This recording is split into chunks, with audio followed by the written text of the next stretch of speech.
This is Johnny Wrestling, Johnny Gargano, and you are listening to the Bob Culture Podcast. Nothing between the lines of the page or outside.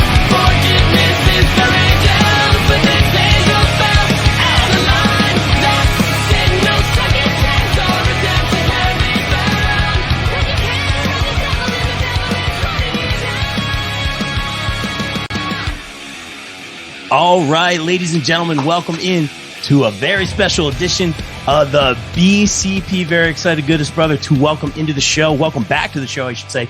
He's a former UWA Elite Trios Champion, the master of the fish, guitarist for an amazing band. They're doing some great stuff. We saw them last time. They're doing it again. Lincoln Park Night at Big Shots, another tribute to Chester Bennington. We'll talk about that in a little bit. Very well. July 23rd here in New Jersey. Very excited to welcome back to the show, Mr. Lukas Finnegan.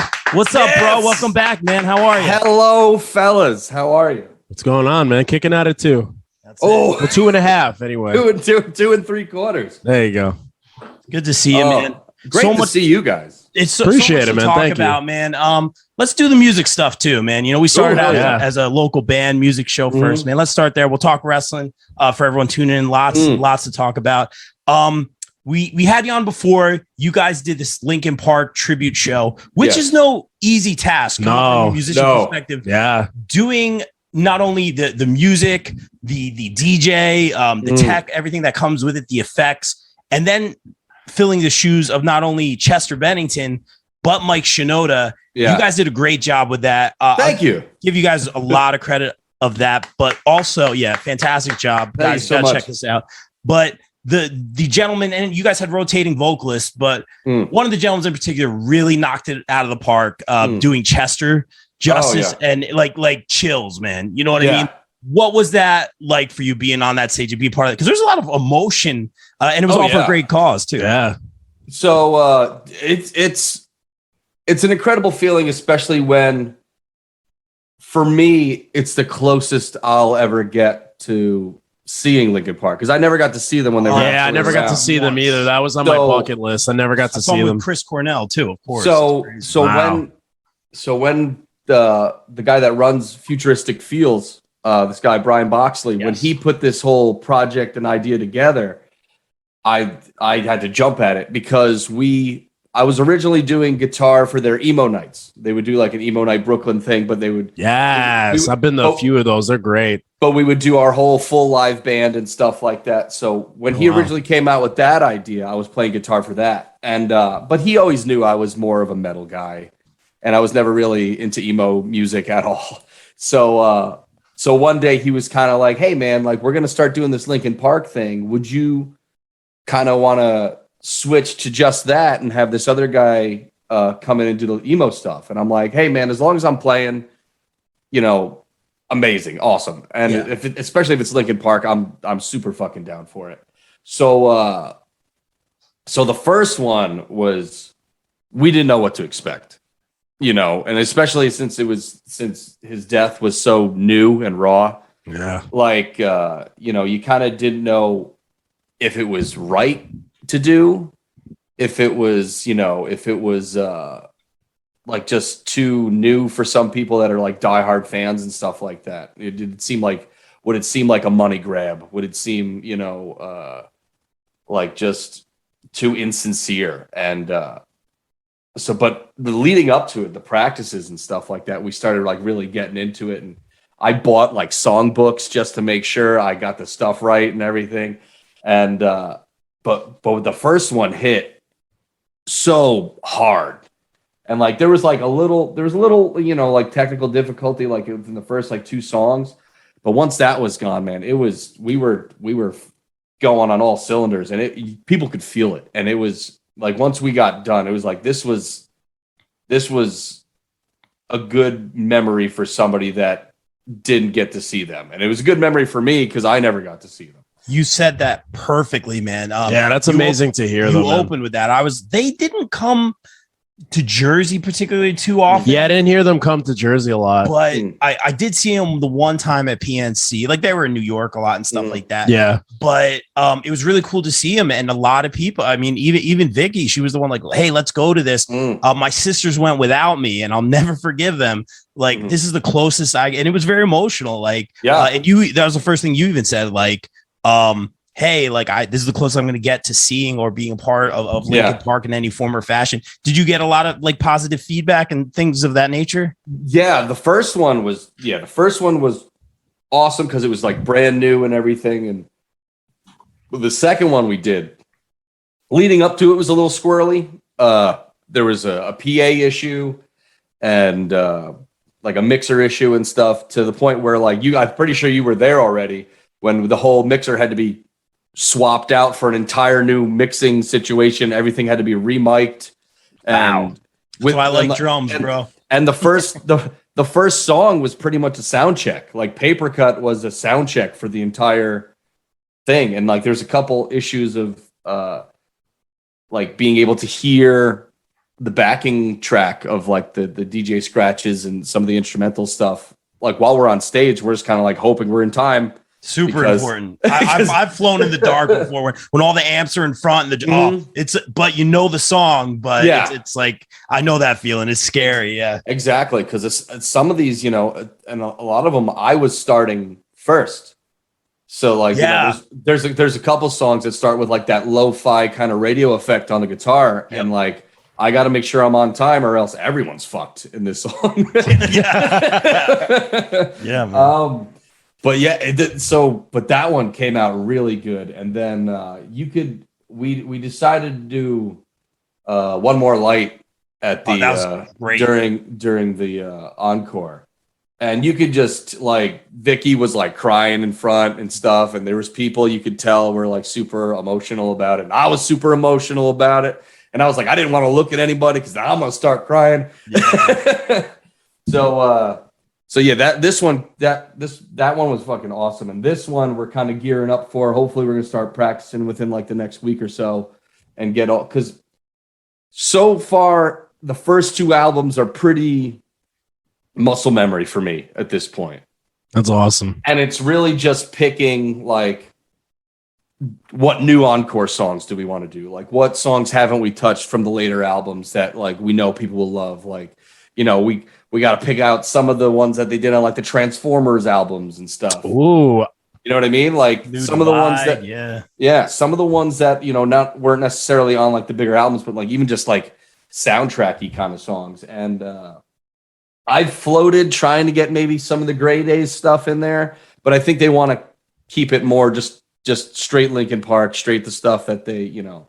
I was gonna ask, would you guys ever consider doing you know how they did the album with Jay-Z? Would you ever get somebody to maybe do like encore or something like that? I mean, I think that'd be an awesome idea. I mean, I can float it. It's just it's one of those things where does a purist that someone sees like Linkin Park tribute. Yeah, I get what you mean. Yeah, you know what I mean? Like, do they want to go and hear, you know, do they want to hear the remix? You know, do they want to get what you're saying. Not everyone. You kind of want. Yeah, I love it. You kind of want to keep it safe. I bet. Like if we did like both albums and then like we're gonna do like 3 songs from Reanimation. Like, does somebody really want to hear the? Yeah, you get opinions on. Yeah, that's true. Yeah, you guys did a great job. Stick to the script. You guys tried so hard and you got so far. But really, really great job. Solid puns. So July 23rd, big shots. I'm gonna try my best to be there again. Yeah, me too. Guys. And usually involved with a really great cause, and also.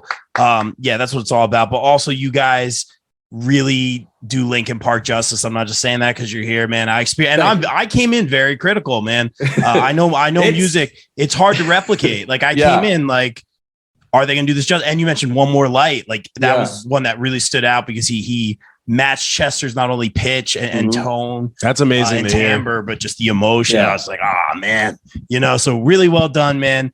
I'm excited for you, man. What else you got going on with the tunage now? Because I know you're also doing wrestling themes, a little bit of that, man. Something I've dabbled in a little bit. So like, so honest to God, the wrestling themes have kind of slowed down a lot. I mostly do them now for like my closer friends that are just like, hey, you know, can you do this for me? I haven't been active on Fiverr or anything in a long time. You know what it is? I think it's personally for me, I'm very kind of like taken back and kind of I get kind of self-conscious about like other theme people because there's a lot that are close, especially in New Jersey. Yep. So like you got the guy John Kiernan. Yeah, I've worked with him. Yeah. Mm-hmm. So Really good dude. Exactly. He's like me and him, like we connected and we started like messaging and stuff on like Twitter and everything. And he was like, oh shit, I didn't know you were another Jersey guy. And I'm like, yeah, man, you know, I'm just trying to, but like he's definitely got a bigger foot in the door for themes and stuff, especially some of my friends around here that are just, they're like, they see him first because he's got his name on bigger names already. He's got the resume. Yeah. So it's one of those things like shit, you know, and then you've got, you know, Ruckus and he's doing awesome work. Great. And he's really found his groove. Lately. Like, and, but he, you know, so I'm saying like, he's another 7-string guy. Like we're all doing like 7-string metal type themes, those songs and stuff. So, it's hard sometimes right now. I'm just kind of just, you know, if somebody asked me to do one, like Kyle, the Beast asked me to do another one I'm working on. Yeah. Is it reminiscent of Muse a little bit, maybe? No, that was the last one I did. Oh, so you did do that. Yeah. Okay. Yeah. So I did his good job. Great job on that. Thanks, man. So I did his last one. And what kind of disheartened me a little bit from it was when he did his AEW Dark Spots, they wouldn't let him use it because of they wanted Ruckus to do his thing and everything. So that's how it goes. Oh, well, shit, you know. But yeah, like he's got me working on one.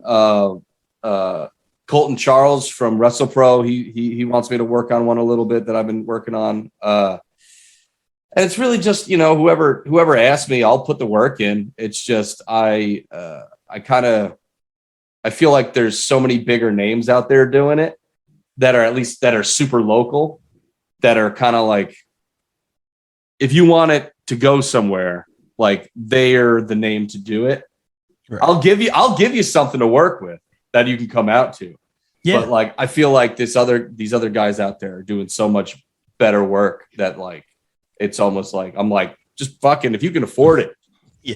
You're building your I was about to say though, the talent and the work will shine through though. Yes. If you do good enough work, even though you know the resume might not be as big. Yeah. It could be word of mouth, you know, like if you do great work, people will be like, oh, look at this guy, you know. We love all those. We love Kieran. We love It Lives at Breeze. We love all those guys. I've been happy to work with them. It's great, man. Yeah, so I was doing decent on Fiverr for a minute, and oh, nice. But it got very. Some people, it's one of those things like you don't. When I'm person to person, I can tell somebody's musical wants and needs and stuff like that through texting and messaging and stuff, through like the Fiverr app and everything. It's some people end up being so hostile and not like, you're like, no, it's supposed to be this way. I want like, dude, like I'm trying, like, you know, and not everyone speaks the language of music. I was helping someone the other day, like, hey, can you help me say what I'm trying to say to this person? I was like, oh, this is a 6/4. Like, you don't want it. You want like a 4/4. You want to straight change the feel, you know, instead of more of a dance feel, more of a breakdown. You want like a raw kind of thing. Yeah. Stuff like that. This is like, they don't understand or anything. And it's kind of like, I'm not going to fight with you about your, like, I will refund you whatever money you've put on this Fiverr thing, and just, you can go find someone else. I'm not going to argue with you. Now, did you make your own theme? Oh yeah. My man. Oh yeah. My theme is a rip off of Shipping Off to Boston. If Korn, it has to be. Yeah, it has to be. I just made it. I made Shipping Up to Boston by Korn. That's what I did. Yes. It's perfect, man. That's amazing. You mentioned WrestlePro, man. I want to talk about this, man. I was putting it on social media. I literally texted you like during your match. Oh yeah. We're at WrestlePro. I think it was the Battle Royal. We got to talk about the fish. We'll get to that. In a minute. Yeah. So for those listening who aren't as familiar with Lukas just yet, and check him out. We'll get all the shameless promo in a little bit. All the plugs. He does a great job with his persona because he has done something. I think you even said, I'll let you tell that story, that some people haven't seen before. But basically, instead of the frog splash, he does what he calls the fish. And it's, I can't explain it. You jump off the top rope. I'm doing the hand motion, and I don't know how you're able to get that many. Rotations is not the word, but flops, yeah, flops in flippities. We're watching you do that. You run it. You get in the battle royal. You hit your stuff. Whatever it is. Congrats, Vargas. I'm winning that one. That's great. He deserves it. I'm a little intimidated by him, but you jump. He's a big teddy bear. Oh yeah. That's it. That's my guy. A murder teddy bear. Yeah. I was about to say destructive teddy bear. But you hit 3, I think, or 3 or 4, almost every turbo. I did 3. I hit 2 and missed the third one. Yes, that's what it was. But we're by kind of where Killer Cross is signing. He is losing. I text you right away. I'm like, bro, he loves this. He is laughing. He's losing his mind. He really was. I wanted you to know that because those are your peers. Yeah. I wanted you to know that. And I'm like, this is really cool to see, man, because we want to see all you guys succeed. I don't think he'll ever forget that, man. No. What's some of the feedback you got on that move? Because it always gets a pop. So I'll try and keep it as short as possible because I have been doing that since 2016.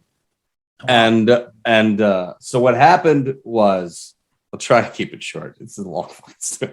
But I've been doing that motion, like the fish motion, into a pool since I was like 10 off a diving board. It's the best practice. It's the best practice. Because I would do it and I would pop my friends because they just like, it's so ridiculous or whatever. So come 2015, 2016, I did it at my buddy's pool while I was wrestling for UWA. And I did. He goes, bro, you should do that off the fucking top rope. And I just light bulb fucking, I was like, why have I never thought this Really? before? Okay. Yeah.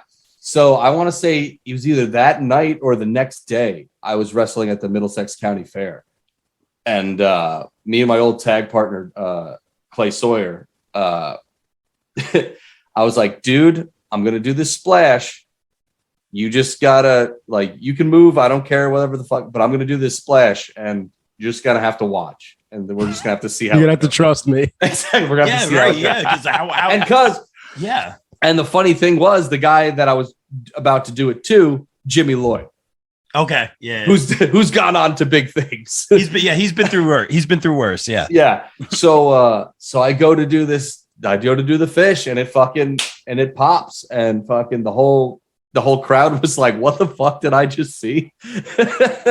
And from that point on, though, it became almost just like a comedy false spot. I would always miss. It was like. It was always like Flair's axe handle. I was just about to say. People would always just cut him off and just grab. It was Flair's fucking axe handle. I would always go up and people would roll out of the way. And I dinged my knee a bunch of times on it. Ooh. But yeah, I was doing that forever. And then I took time off in 2017. And I came back here and there for UWA for some shows here and there, just for fun or whatever. Pandemic hits. We start getting them stimmy checks. I said, you know what? I'm going to fucking put some money into myself. And WrestlePro was having their first open house back since the pandemic opened.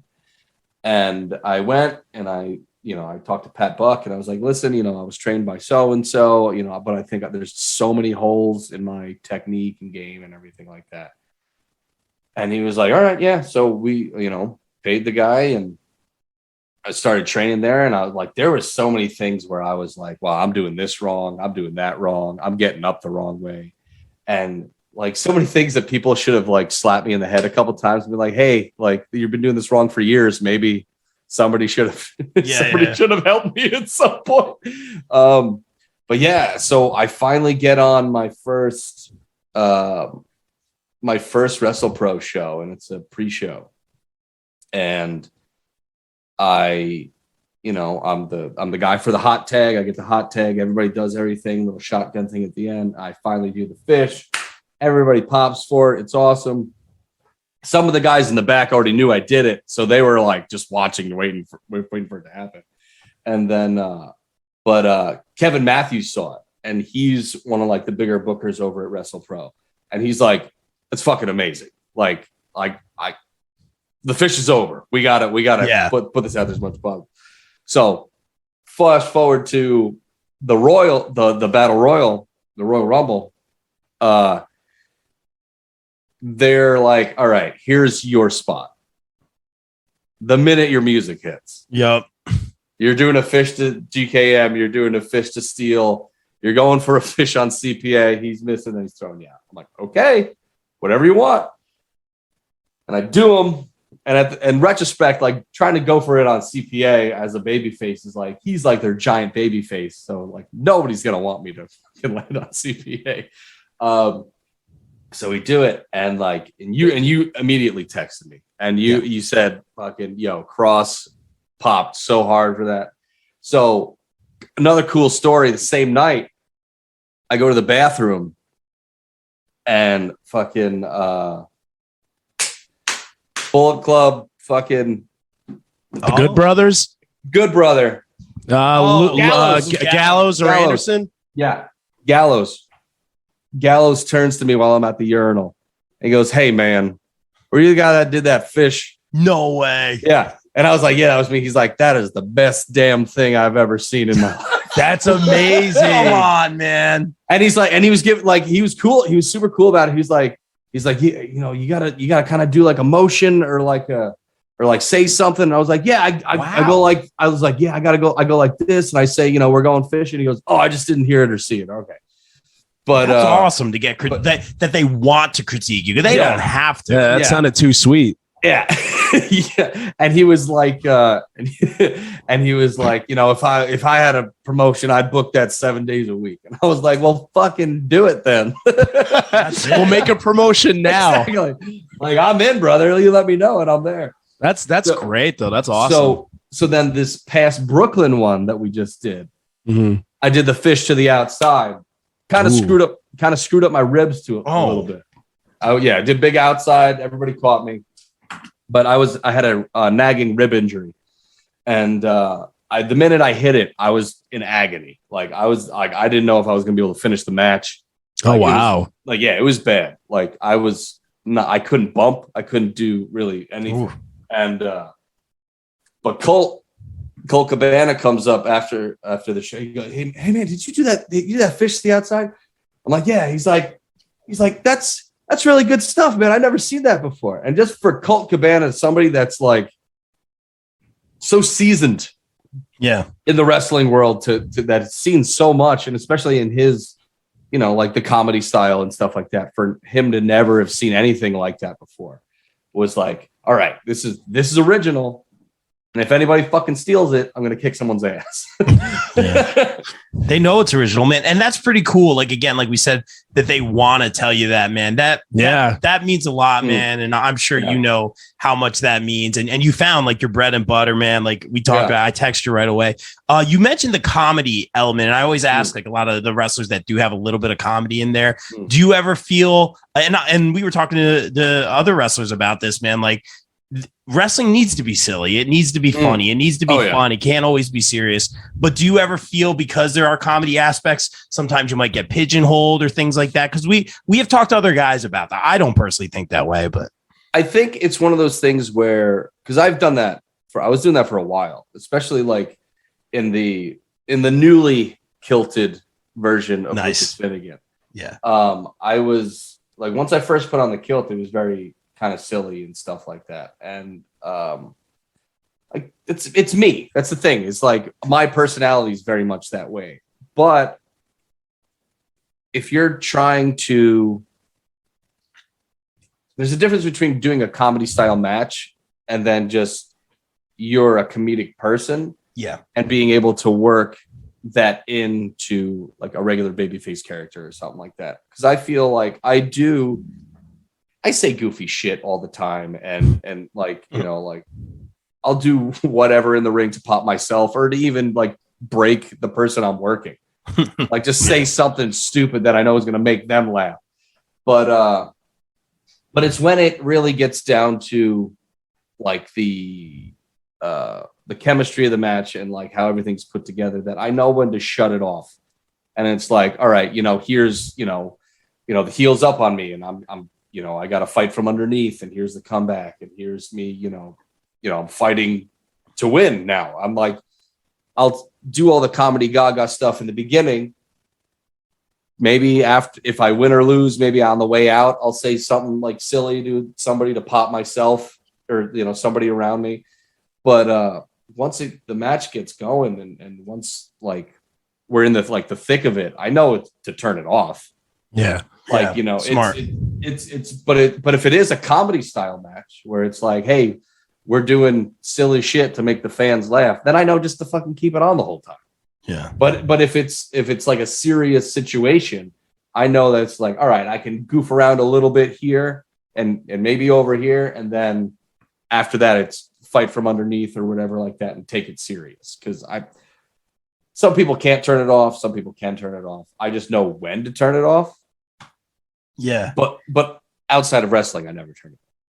Yeah. You're like you're like you said earlier, you bring a lot of yourself into that persona, man. And I know a lot of people that are like struggling to connect or like, they're good wrestlers, but like they're struggling to connect or find, like you found like even just with a move, you found who you are and then the attire and mixing a little bit of comedy, but then taking it seriously, man. Like you found that, man. And I know wrestlers that are struggling to do that. Like that's half the battle, I feel. Yeah, it really is. I know wrestlers that have like a persona and they're killing it and they're trying to change things. And I'm like, no, like, people really want to have what you gotta use your bread and butter like you're doing, man. Are you feeling like kind of like that confidence and momentum right now of who Lukas Finnegan is? I do, but I don't, because my problem is I'll get so caught up in maybe other people's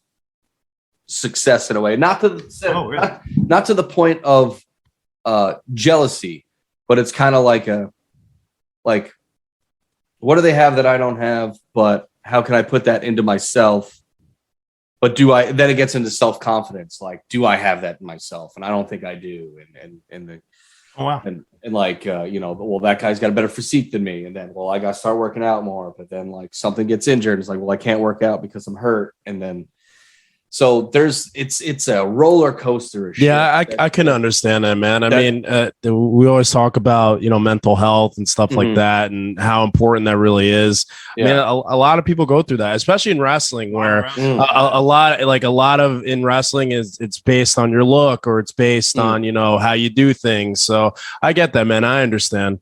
Yeah, it's one, big piece of advice that Tommy Dreamer told me like years ago when I was wrestling for like a different organization, that he pulled me aside one day and he's like, listen, like you got a good look, you got a good persona, good charisma and everything like that. It's a body business. You got to tune up your body. You got to really, get in good shape. And I got in good shape and then I quit for 3 or 4 years. And it was kind of like, like kind of a wasted effort almost. And then, coming back and it's, Pat Buck said something really important one day when Big E broke his neck. He's like, listen, like, I know some of you guys here, like, you don't like to go to the gym. You don't like to work on your body. He's like, but in crazy accidents that we have in this company, in this business, his muscles saved his fucking life. Probably. It was a great point. And it's the same with Brock Lesnar at WrestleMania 19 with the shooting star press. If that was anybody else, they might be dead. Exactly. It's one of those. In all honesty, it's one of those things where like you don't think about it. No, but in the sense of like all the cushioning and how big Big E is, he probably saved his life. It was very scary.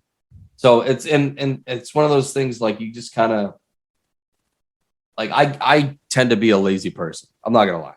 I get very happens, man. It happens to be more than I gotcha. So I've always been very procrastinating in certain things. Like like, oh, hey, there's this show coming up. You got to learn this song. Okay. Like the day before, I'll fucking turn it on. I've done that. I've done that.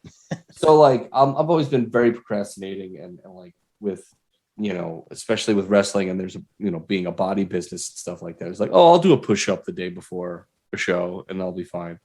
But you're not. You still look like, I still look like just a chunky fucking Irish dude and stuff. That's the main reason I've been wearing the tank top so much lately. It's just like I can get away with wearing it, and you know what I mean. Like I want to show off my tattoos, but I'm a little chunky right now, and I don't want to be seen next to the guy with the 8-pack. So I'll keep the shirt on. But you know what? You're you, man, and exactly who you are, man. Well, that's the thing is like I feel like I can get away with it only because I'm funny. And I feel like that's my dating history. I think like I stop. I think like I look at you go to the ring and I'm like he knows like he found who he is. He knows what he's doing. Yeah. He's getting a pop because all the people critiquing you are some of the biggest names in the business, some of the most popular names, and them going, oh, I've never seen that before. Let me give you more on this. Yeah. Like I'm sure you don't take that for granted because I'm sure a lot of people really. Matt Stryker was another one that was like really quick, but like please. He like pulled me aside at a UWA show. It was like, hey, like this when I was doing the trios thing for UWA, and he pulled me aside from my other partners, and I felt bad because they're exactly. They're still like right next to me while he's telling me this. But he's like, you out of the entire group are the only person I'd be afraid of in a fight. He's like, he's like, you're the only one that has a look that has like this, that, and the other thing. He's like, you have to use it. And I was like, well, yeah, fucking no. Yeah, sounds good. And then you get lazy. And then you fucking, you end up kind of like not taking yourself as serious. Or I think I'm always afraid of taking myself too serious because then you end up with an ego and then you end up kind of, your shit don't stink. And like, even like with guitar playing and stuff, I know I'm good. I don't suck. But when people are like, oh, dude, you're amazing. Oh, this is incredible. I'm just like, thanks, dude. I mean, like, I'm a great. Yeah. They're like, no. You don't understand. Yeah. Hold on. No, you don't get it. He's like, no, you don't get it. Yeah. No, like there's a couple. And I'm like, nah, dude, you're hammered at the bar. You just heard your favorite song. Yeah. Like, that's exactly. You said it perfectly. Yeah. Yes, we played Van Halen. Okay, I did it decent enough. I'm not amazing. It was just good enough for your hammered ass. You said it perfectly, man. But you know what? Again, the fact that everyone's just pulling you aside. Yeah, you got all these big names pulling you aside, man. Yeah, man, that's very cool, man. That's awesome. But you have to feel some confidence after this, man. You mentioned they linked up with kind of that Creative Pro, Wrestle Pro crowd, man, and I think that's really been paying off, man. I'm seeing you get that momentum. It really has. Yeah, they became like a whole new because when I started at UWA, like I felt very outcasted and stuff, and it took me a very long time to feel like part of it, and now I definitely feel like, like an integral part of their whole, group and everything. And with Wrestle Pro, it was very like, we're all training from scratch, even if you've had experience. When I joined Wrestle Pro, we were all training from scratch. So you got to kind of develop those bonds with people and stuff like that. Like GKM has been one of my best friends. He's such a good dude. We just had him on the show. I watched the 80s con. Oh, thank you. Oh, he was really cool, dude. Like I remember. I don't want to step on what questions you might have. No, please. Go ahead, brother. But when we did the first SmackDown. Yeah, I was going to get to that. Let's get to it, man. Yeah, I was going to ask. Actually, congrats, by the way. Congrats, and you did the segue for us. Yeah, go ahead, please. So when we did the first SmackDown, when we were part of the Brock and Roman contract sign, I wrote up with GKM, and like me and him just get along with so much, like music and like creativity and just putting shit together. And like we did there was an SCW show, and he was there to be a fucking ref. And I looked at the booker, Professor West, and I was like, listen, if you need some, like, I don't know who's on, like, who's not on the show, who is on the show. I don't know who I'm working. I want to work GKM. Wow. And I was like, and he was like, you should. And I'm like, yeah, dude, like fucking, he's good. I want him here on the show. I don't want him to be a fucking ref for this. Like he's here. He's a good fucking worker. I want him in a match with me. And I get to beat him. There it is. There it is. Yeah. There it is. There it is. But no, I will stick my neck out for that dude, like no matter what. And when we went to, so we went and did the SmackDown thing. We were just kind of sitting around and trying to figure shit out. And once they told us the whole segment and what we were doing, it was one of those things like it's hard not to smile. Yeah. Yeah. You know, and you're walking out and fucking you got the whole crowd being like, you know, Lesnar's gonna kill you. Yeah. Nice. Before the segment even starts, technically. Yeah. You know, like we came out during commercial. Yeah. So like just walking out and there's everyone telling you Lesnar's gonna kill you and shit. It's like it was insane. And I'm standing next to GKM and I'm just like, love you, brother. We fucking did this shit. Like this is crazy. And then we got a metal table thrown at our faces. That was great. It looked great though. I don't know who's in charge of WWE, but they need to throw out that fucking table because that's a legit like chef cutting board. Oh wow! So it wasn't a gimmick table. No, wow. This is a hard steel table. And you have Brock Lesnar throwing it at you, so it's like a house. So like when we were going over it in the beginning, like they kind of like ran through it a little bit, and Brock was kind of like, "All right, I'm gonna throw it here, and I'm gonna do this, and do that, and blah blah blah." And it was like, "All right, cool." And when he even when he fake threw it at us, I was like, "My elbows are broken." Like, I was like, "Oh god!" And I'm like, "We're screwed if he's throwing this thing." And then like when we're walking out, you got everybody being like, "Oh, goodbye." Yeah. Last rites and all that other shit. So we did the thing. It was amazing. And the whole ride home, me and GKM were just like, this isn't real life. Like, when do I wake up? You know what I mean? Like, this is the fucking Matrix. So we go to do the next one. GKM wasn't at the next one, but Yousev Colton was there. Alex Lusko was there. Xander Torres, if you will. And first we get there, and Pet Buck's like, nothing tonight. Just hang out. We're like, all right, watch the show, eat catered. 10 minutes later, all right, we're going to need about 8 guys. He's like, oh shit, okay. And we're kind of waiting around, so there's 11 of us. 3 of us were already on the last Brock segment. Yeah. So we're like, I guess, we're shit out of luck. It's going to be these 8. We're sitting in catering. Michael Hayes comes by and goes, we're using everyone. Nice. We're just like, fuck yeah. Let's go. So we get going. We go get the security shirts and stuff like that. We kind of just waiting around until like probably maybe like an hour before. No, I mean, maybe not. Maybe a half hour before. And we meet up with Brock. And he's like, all right, they're giving me a chair. It is what it is. I'm sorry. I'm sorry. It is what it is. I like it. At least you yeah. So he's like, who wants it? And like, all the psychopaths are like, yep. That's the right answer. Hell yeah. That's the right answer. Of course, beat me to death.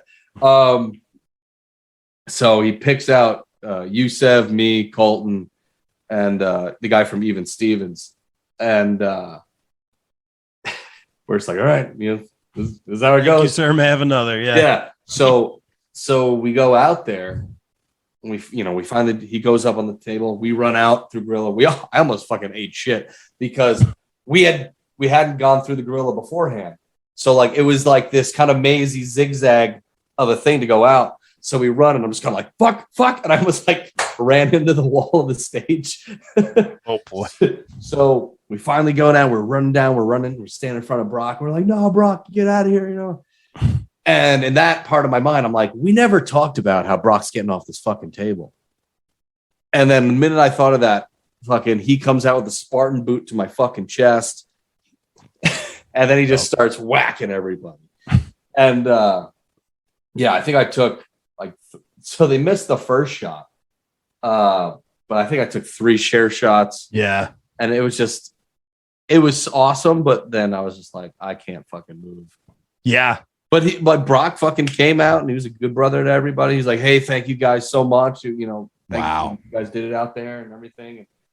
He's been in rare form lately. Yeah. Cowboy Brock. He's living his best life, bro. Dude, even the first time when we did the contract signing, he was very like, hey, thank you guys so much. Great job. And just like I'm sitting there, I'm like, what happened to the asshole everybody used to talk about? Yeah. Like what fucking shitty rumors was going on? Who knows, man? Right? I've heard a lot of great things, and he probably knows you guys are the next generation, man. And he's maybe at that age, like, hey, I'm paying attention. Well, that's my problem is like when you say next generation, like I'm gonna be 34.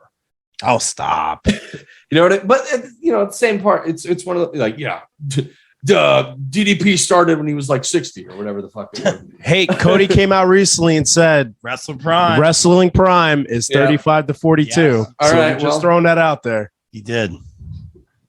Yes, I'll take it then. Yeah.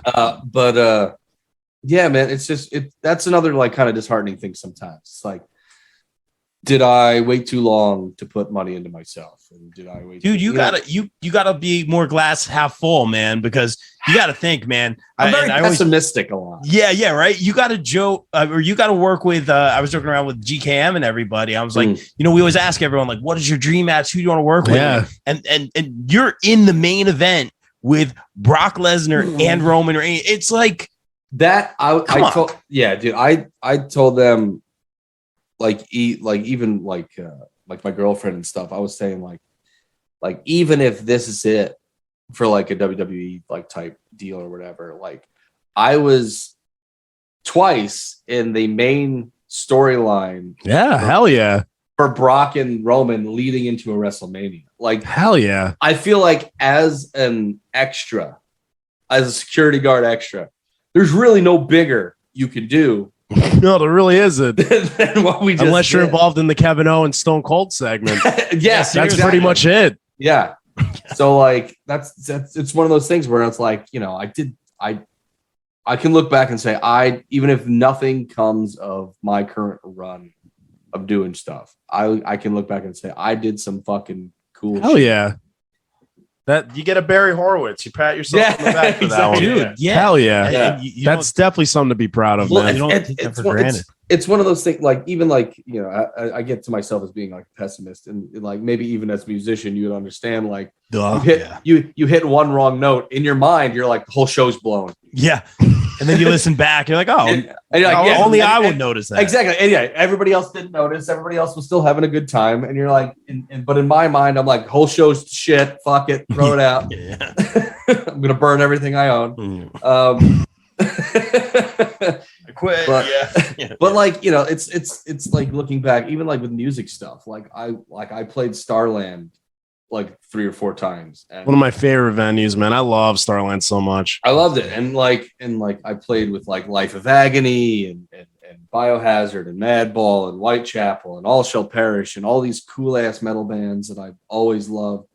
And then like you look at wrestling, and then it's like I've been in matches with Haku and the Patriot and the Patriot, but and like been on shows with Tommy Dreamer and talked about Naked Gun movies with Al Snow and shit. I love like Naked Gun. So like I've done so much cool shit, and it's like even if nothing comes out of what I've been doing lately, even though like I've been probably doing the best I've ever done, it's still like I can't look back and say like, oh, it was like boring or worthless or not worth it or anything. Like I've done a hell of a lot of cool fucking shit that's most people would die to get close to. I forget who says it, but I mean, probably multiple people say it, but it's it's not always about the destination. Beat me to it. It's about the journey. Life's a journey, not a destination. It's about the journey, man. It's about the stuff like over the weekend. I got to meet the Hardys. I got to meet Sting. Yeah. Like, fucking hell, yeah. you know what I mean? Like some of my heroes, like it's something I never thought I'd ever do, but you know, here we are. I'm talking to Sting. I'm talking to the Hardys.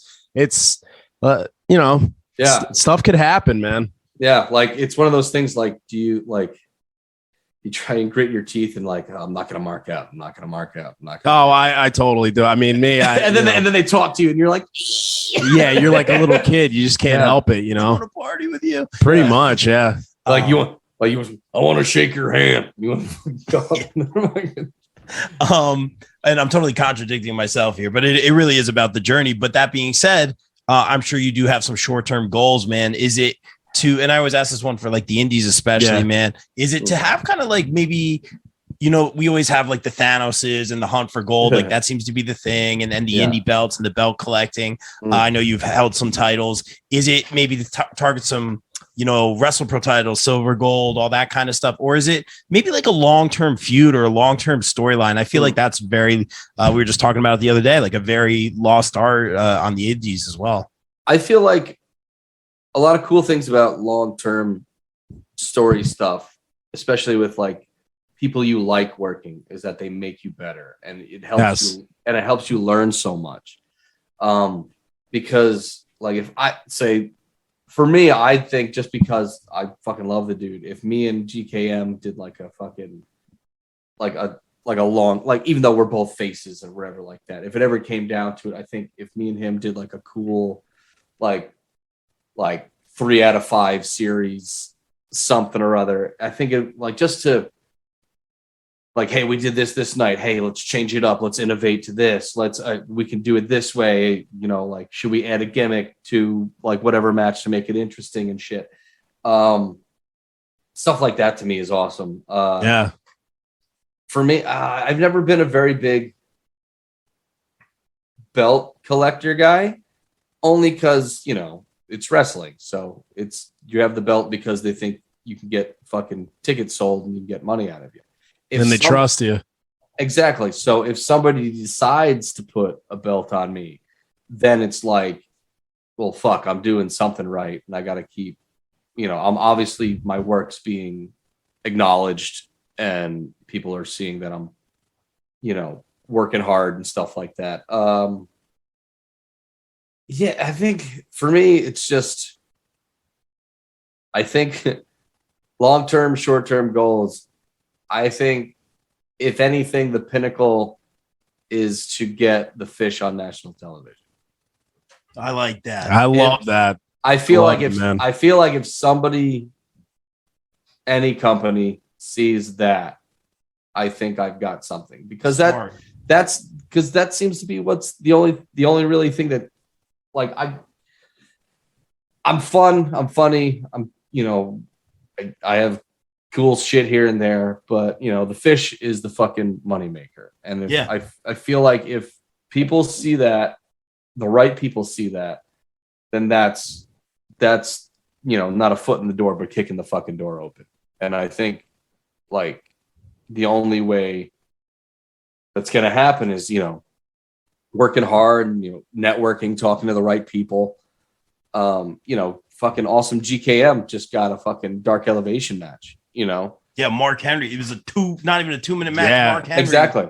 Come on, man. Puts him over big. So that's what I'm saying. And like, but you know, GKM is putting in so much work. Yeah. Like he's at every show he can get to. He's setting up the ring. He's taking it down. He's networking. He's, you know, yes, sir, no, sir, putting on a black shirt if he's not booked. He's got ref shit if they need it. Like he's wrestling fashion nominee, by the way, too. He's looking real dapper. That son of a bitch. Let me tell you, I show up. I show up to my first no, it was Raw. I went to go do a Raw. We didn't get picked for anything. But my first WWE extra gig, and I show up, and I really only had like one suit, and it's like for weddings and funerals. And it's just black jacket, white shirt, black tie, black pants. This motherfucker shows up and he's got the chains on the turtleneck. He's got the maroon, he's got the burgundy jacket. And I'm like, this classy motherfucker. Even if somebody just sees just how he's dressed, somebody's going to be like, all right, that guy's got, I look like I'm carrying a coffin. and this guy looks like $1 million. Yeah. So after that, got me a new suit. My man. There you go. So you will be a nominee for Wrestling Fashion. Make sure you use that hashtag. I didn't get a new turtleneck though. Oh, okay. I didn't want to rip off his whole style. It's you know what? It's hard to rock the turtleneck. Not many people can do it. I'm not saying you can. I'm just saying in general. It's hard to rock it. I get too hot. I'm not going to be able to. Yeah, I don't know. I don't know if I could do it. Yeah, there's way too much happening there. Or like there's an old Mitch Hedberg joke, and it's like, wow, Mitch Hedberg reference. Yeah, and he's nice. And he's like, I don't like turtlenecks because it feels like I'm being choked by a really weak guy. Yeah. He's like, if you're wearing a backpack, he's so funny, man. Hey, Lucas, dude, it was great talking to you, man, and I'm glad that you have found your niche and you found your way, man. You're absolutely killing it, dude. And not only in music but in wrestling, man. We noticed you for a while. This is why you're here again, man. Yes. Thanks, I'm so happy for you and your success, man, and that your peers and a lot of names and talent are noticing you as well, man. Can we get this man on AEW Dark, please? He hits the fish. Please, Dark Henry, Elevation. They're going to be talking about it, man. Tell it. That's all. If that's all I can, even if I miss, even if it's like it's there. It was there. Even if it's like this 2-minute squash, I'm getting beat up, hitting it, Seguri, go for the fish. I miss. You can do whatever the fuck you want. It goes viral. It's a gift. I'm telling you. Exactly. Let's make it happen. That's all I need to happen. We'll talk. Let's make it happen. Hey, Lucas, tell everyone where they can follow you, social media, merch, all that good stuff, bro. Oh my God. I got to get my merch up, man. I'll tell you what. I got to get my merch going. Twitter is just Lukas Finnegan. TikTok is Lukas Finnegan. Instagram is Snake_Pliskin. Facebook, you don't got to worry about because I don't really add fans unless you're a worker. I'll add wrestling friends, but like not friends of wrestling. I get that. My man. Hey, Lucas, dude, thank you so much. For thank you, brother. Man. Stay safe out there. Guys. We'll probably see you soon at WrestlePro. And you know what? What? Thank you. Oh, yes. No one wants to talk. No, stop. No stop it. Dude, no, seriously. Thank you, man. We look forward to seeing you July 23rd, man. We look forward to seeing you at WrestlePro. Just stay safe out there. Continue success moving forward, my man. Thank you so much, guys. Of course, Anytime. man. No problem. Lukas Finnegan, ladies and gentlemen. Like we always say here on the BCP, everyone stay safe, stay positive, take care of each other. We out. Peace.